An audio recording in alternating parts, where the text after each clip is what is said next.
spectators would have heard the parade before they saw it. The 1st Regiment Band playing a military march, followed by the clopping of horse hooves and honking automobiles. Then the cheers of hundreds of men, women, and children marching through downtown Terre, Haute on a July afternoon in 1918.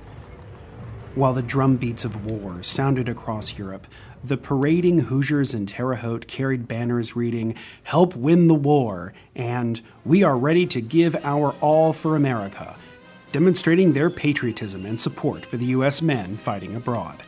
Every person carried an American flag as they approached the post office, where they swore a public oath of loyalty to the United States.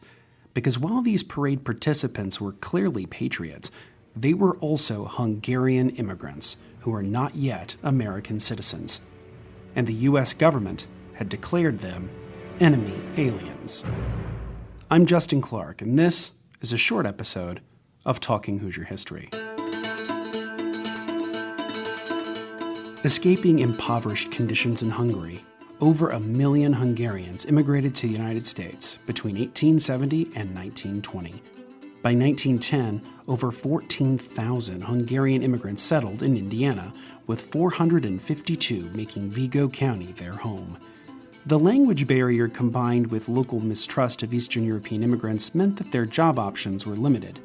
But in Terre Haute, industry was booming, creating a demand for workers willing to take on difficult and dangerous jobs in coal mining, manufacturing, and railroads.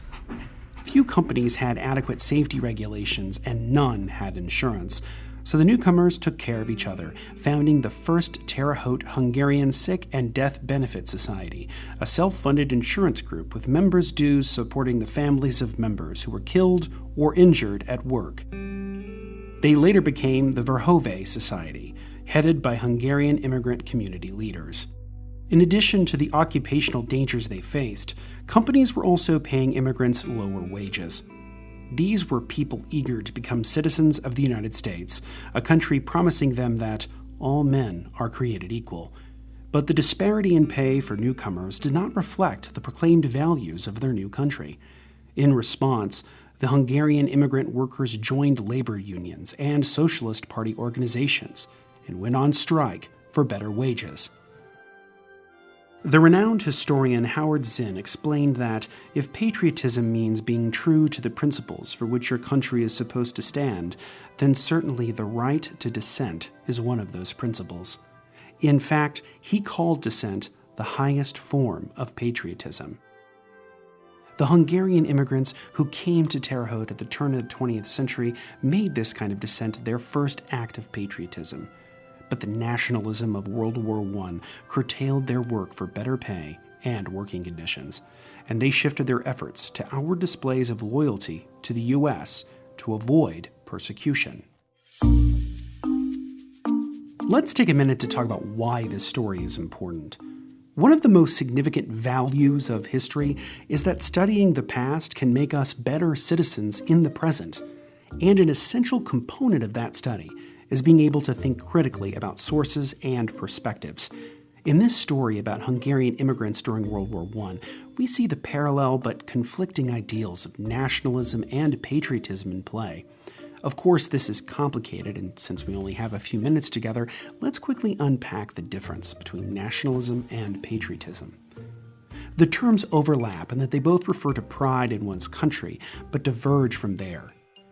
Nationalism is a political ideology that focuses on a group's shared racial or cultural background as the foundation for their national identity. Nationalists also make claims about the superiority of their nation over others around the world. Conversely, patriotism is a sentiment that unites people around shared values and ideas. And it's inclusive of people of diverse backgrounds and varied ideas who may disagree on issues, but share love for and loyalty to their country. Terre Haute's residents of Hungarian origin were loyal to their new country's ideals and core values, and they supported the U.S. position in World War I, even when the U.S. declared war on Germany's ally, Austria-Hungary. However, the nationalistic fervor of the period meant that some Americans felt that immigrants, who did not share their racial or cultural background, could not be patriots despite their allegiance to U.S. values. This meant that sometimes the rights of these immigrants, most of who were on the path to citizenship, were violated. And thus, the Hungarian immigrants halted their strikes for safety and equal pay in the workplace and focused on publicly demonstrating their loyalty. Let's check back in with our story and see how this played out. Over there, over there, send the word over there. As World War I continued, Indiana schools stopped teaching German, and German-language newspapers in Terre Haute and across the state folded. Hoosiers consumed propaganda vilifying Germany and its ally, Austria-Hungary. President Woodrow Wilson's declaration of war included regulations for alien enemies, including barring firearm ownership and allowing for arrest and detainment for the duration of the war. This was not an idle threat. Many of the Hungarian immigrants to Terre Haute worked for Terre Haute Malleable and Manufacturing Company and settled in the neighborhood near the plant. In June 1918, Terre Haute police arrested Austrian-born malleable employee John Precep and charged him with being a suspected dangerous alien enemy who would be interned for the duration of the war. He was also made to turn over his property and the $1,000 he had in the bank. Especially damning, according to local newspapers, was his opposition to the draft. It's not clear who made these accusations against him, neighbors or co-workers perhaps. But it is clear that one's reputation as a loyal, patriotic American, one who bought war bonds and registered for the draft, mattered. But even enlisting in the U.S. Army didn't necessarily protect one from suspicion. Hungarian Terre Haute resident James Kovac enlisted in the U.S. Army and proudly carried his registration card with him around town. He also went to a secondhand store and bought himself an army coat and bayonet so that the government would not have to furnish him one when he enlisted, he told the newspaper. Wearing his hand-me-down uniform with pride, Kovac attended a dance at a local tavern. When the owner identified Kovac as Hungarian, he called the police. Kovac was arrested for carrying a concealed weapon. Local courts determined that he got his army uniform too soon and sentenced him to 100 days in jail, despite his eagerness to serve his new country. This was not a time to be a dissenter like John Precep, or even a bit of an eccentric like James Kovac. The era called for the public display of conformity and performance of patriotism.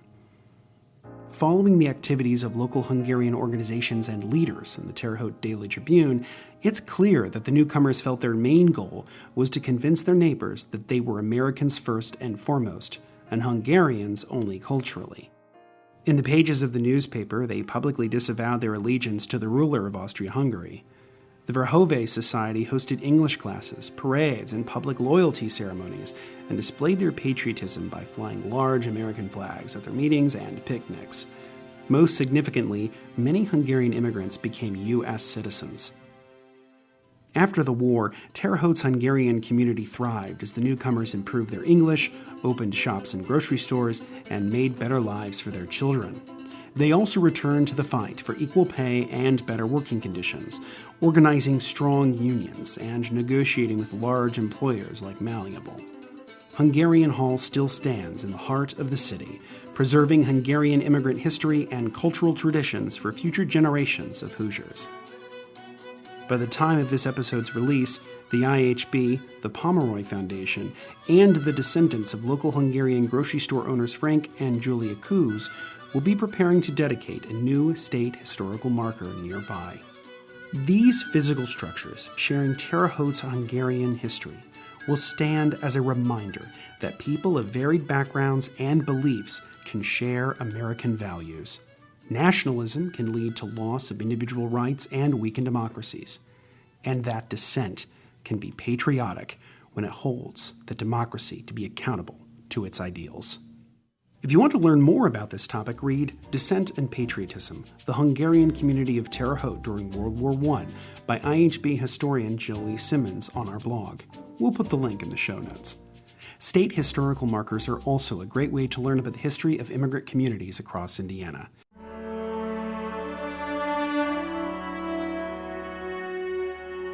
In 1802, French-speaking Swiss immigrants settled the area that became, you guessed it, Switzerland County. These newcomers began making wine that became regionally and then nationally sought after and praised.